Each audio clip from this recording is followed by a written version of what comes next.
Okay, I'm going to talk about some ancient rust that's developing. It's kind of like an oppressive force. Um, it kind of comes from something where people worship the creation rather than the creator. All right.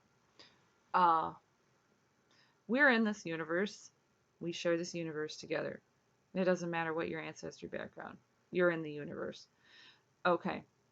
When you worship creation rather than creator, I'm not talking about religion necessarily. I'm talking about self selfish senses. You're putting your selfish senses ahead of that of your fellow man. Okay. Let's see. Let me find one Bible verse, just one. It says in Leviticus 25:17, "Ye shall not therefore oppress one another, but thou shalt fear thy God, for I am the Lord your God." So, yeah, and then Leviticus 25:18, "Wherefore ye shall do my statutes and keep my judgments and do them, and ye shall dwell in the land safely." Now, I just read from the book of Leviticus. Now, how many people that worship the Creator love the book of Leviticus? Do you know the types of things that are in there?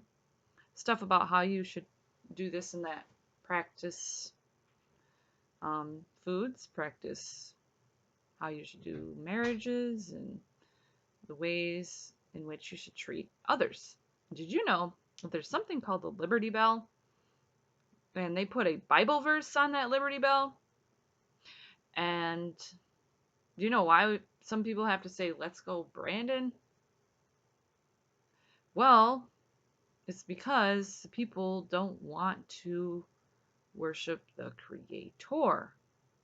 Okay? They want the creation, meaning they want to shun the truth from their existence. They want to shun liberty. They don't want liberty, true liberty. And where do we find true liberty? We find true liberty in the Creator. Okay, the book of Leviticus. And overall, it's actually the first 5 books of the Bible. Otherwise, you won't be able to find it.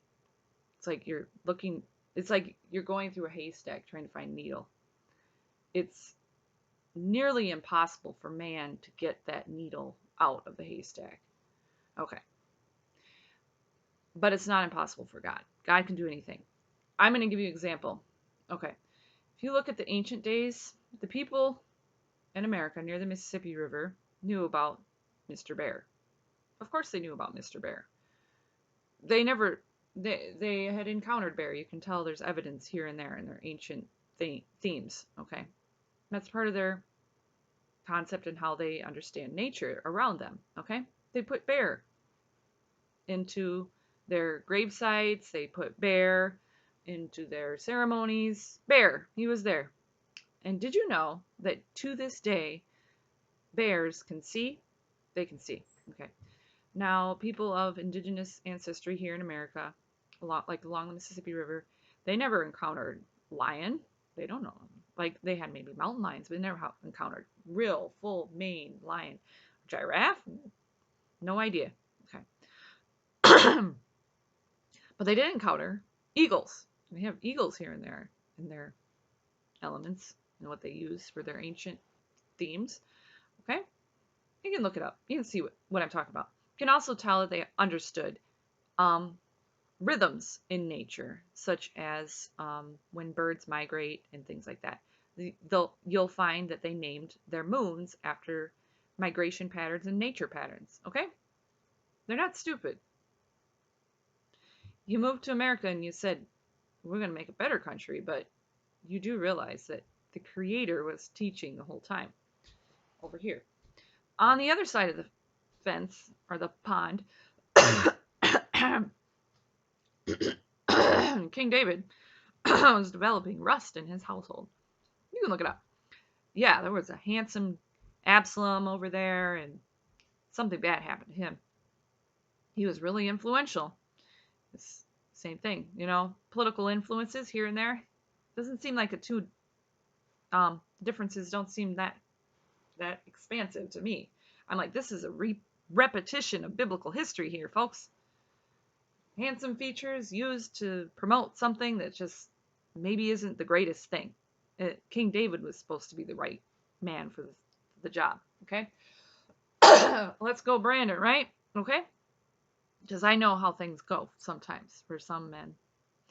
I don't know the full height of King David, but I know he wasn't as tall as Goliath. It gives heights and stuff, and it tells he also had red hair and things like that. So the Bible will tell you details about King David. I know that King David did not walk around near the Mississippi River, no, but he probably never encountered a raccoon in his life. The entire lifespan of King David, he probably never encountered a raccoon. So, that being said, if you don't watch out, ancient rust will develop. It's called ancient rust. Yeah. It's called I can do better than my creator kind of thing. And it's like, no. Didn't go so well many times for King David. He had to rely upon the one who can fix the enemy. Okay. What's the enemy? The enemy loves to lie, cheat, steal, destroy, all that bad stuff. And I'm like, what do we do? This ancient roots keeps developing in this country, on this soil. It causes people go, go and get a vaccine or something like that. Go get a special V license to make sure that you can drive. Before you can drive your car, when you're not surrounded by other people, make sure you are fully V'd. Okay, like literally, you're not around other people. But, let me think about that one for a little bit. Do you know that people can actually overcome this and that disease? I've been through it a couple of times myself. And I'm like, what you need to do is make sure you know your remedies and make sure you know the parables. Make sure that you know the Sermon on the Mount. Don't play games with the actual creator. Okay, you're playing games with the creator.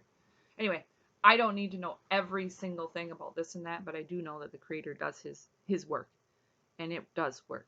And he especially wants us to pay attention to what's going on in our hearts, okay? Like, I personally don't care what people do as far as they vote or whatever they do politically, but I do care if they're trying to create a whirlwind of hate towards the creator and what's written in Levitical things. You know that? Levitical things, like the Liberty Bell. Right on the Liberty Bell is a Levitical thing. So you might as well take down the Liberty Bell and call yourself good. And I'm going to say, you guys don't know what you're doing.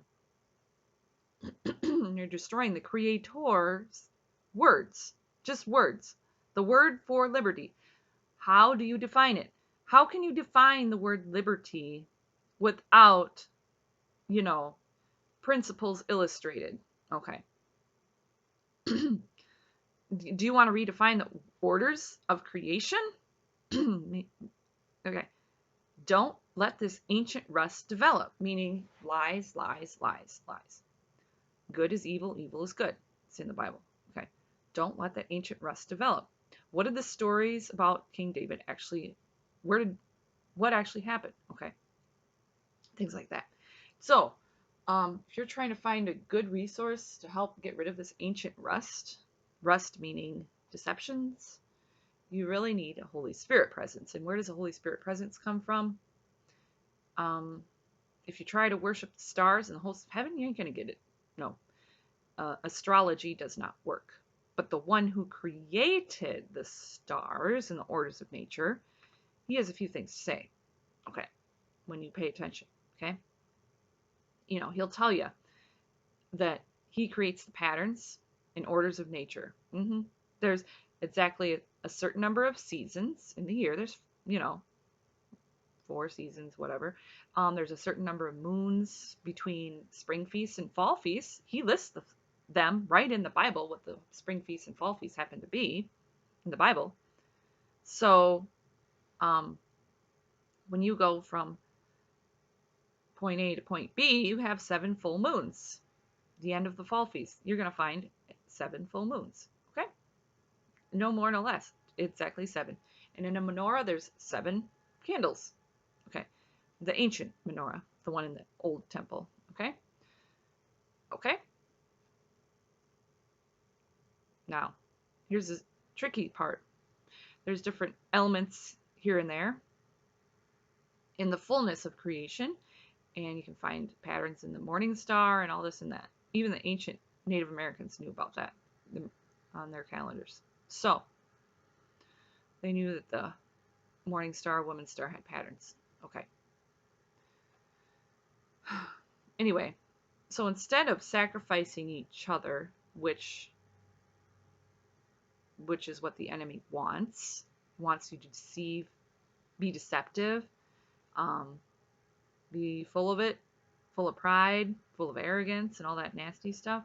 Instead of doing that, just follow the patterns that are written in the good book. That actually does work. It works wonders, considering the Holy Spirit does in fact come from Jerusalem first. The gospel starts in Jerusalem. All right. So anyway, don't develop ancient rust. Keep the truth in mind and in heart. Thank you. Bye.